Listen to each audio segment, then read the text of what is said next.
You ask Tiger to solve.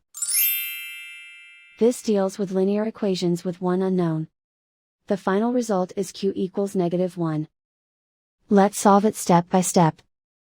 Group all constants on the right side of the equation. Add 14 to both sides. Simplify the arithmetic.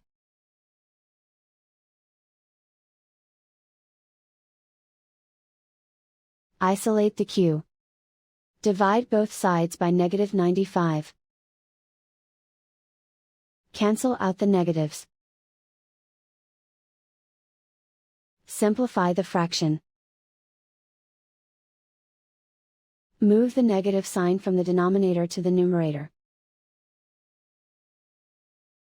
Simplify the fraction.